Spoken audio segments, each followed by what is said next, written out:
కార్తీక్‌తో కాలక్షేపానికి స్వాగతం, సుస్వాగతం. మీరు చూస్తున్నారు కార్తీక్ క్రియేషన్స్. ఈరోజు మనం 13వ కథ చెప్పుకోబోతున్నాం. కథలోకి వెళ్ళిపోదాం. చాలా ఇంట్రెస్టింగ్‌గా ఉండబోతుంది. సో, ఒక సాఫ్ట్‌వేర్ ఉద్యోగి గచ్చిబౌలిలో చాలా బిజీగా పోతూ ఉంటాడు. సో, ఆయన పోయేటప్పుడు, వచ్చేటప్పుడు ఒక బిచాని మాత్రం రోజు చూస్తుంటాడు.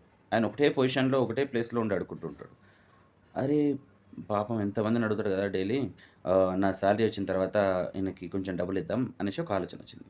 వావ్! సూపర్ ఐడియా అని చెప్పేసి ఆయనని మెచ్చుకొని సాలరీ వచ్చిన వెంటనే ఆయనకి పోయి ఒక 2000 ఇచ్చాడు.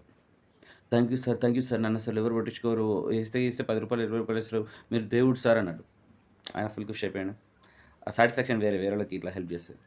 సో, అట్లా ప్రతి నెల 2000 ఇస్తూ ఉన్నాడు. ఆయన థాంక్ యూ సార్ అంటున్నాడు. మెచ్చుకుంటున్నాడు. చాలా చేస్తున్నాడు. కరెక్ట్‌గా ఒక 6 నెలల తర్వాత ఈసారి మళ్ళీ 2000 ఇచ్చిండు. ఈసారి థాంక్స్ చెప్పలేదు ఆయన. అసలు సరే అన్నట్టుగా తీసుకున్నాడు. దాని తర్వాత నెక్స్ట్ మంత్ ఓ 1500 ఇచ్చిండు. అప్పుడు కూడా ఎలాంటి రియాక్షన్ లేదు. సరే అని చెప్పి తీసుకున్నాడు. దాని తర్వాత మంత్ 500 ఇచ్చిండు. అప్పుడు నోట్లోకెళ్ళి మాటొచ్చింది బిచాడికి. అప్పుడు అడిగిండు, "అయ్యా మిమ్మల్ని నేను ఒకటి అడగొచ్చా?" అనేసి. "ఆ! అడుగు." అంటే ఈ మధ్య అమౌంట్ చాలా తక్కువ ఇస్తున్నారు. ఎందుకో కనుక్కోవచ్చా?" అనేసి. లేదు మా బాబు బర్త్‌డే ఉంది. బర్త్‌డేకి డబ్బులు సరిపోవట్లేదు.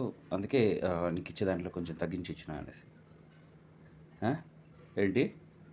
నాకిచ్చే డబ్బుల నుంచి నాకిచ్చే డబ్బుల నుంచి కట్ జేసి మీ బాబుకి పెడతావా నువ్వు?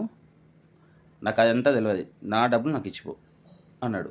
దీనికి ఆ సాఫ్ట్‌వేర్ అబ్బాయి అసలు ఆశ్చర్యపోయిండు. ఏంది ఈయన ఇట్లా అడుగుతున్నాడనేసి. సరే ఏం చేస్తామని చెప్పేసి ఆ 500 బదులు రూ. 1000 ఇచ్చేసి అక్కడి నుంచెల్లి బయలుదేరొచ్చిండు. ఇంతటితో కథ సమాప్తం. మోరల్ ఆఫ్ ది స్టోరీ ఏంటంటే, పాపం ఎవరో ఇబ్బంది పడుతున్నారనేసి నువ్వు పోయి ఆడడగక ముందే హెల్ప్ చేస్తావు. ఒక్కటికి గాదు, ఒకటికి 10 సార్లు హెల్ప్ చేస్తావు. అప్పుడు వాడొచ్చి నిన్ను డిమాండ్‌గా అడుగుతాడు. ఎగ్జాంపుల్ చెప్పాలి అంటే, నువ్వు పాపం ఎవడికో ఎక్సెల్ రావట్లేదు అనేసి ఒక డాటా అనేది ప్రిపేర్ చేసి ఇచ్చినవు.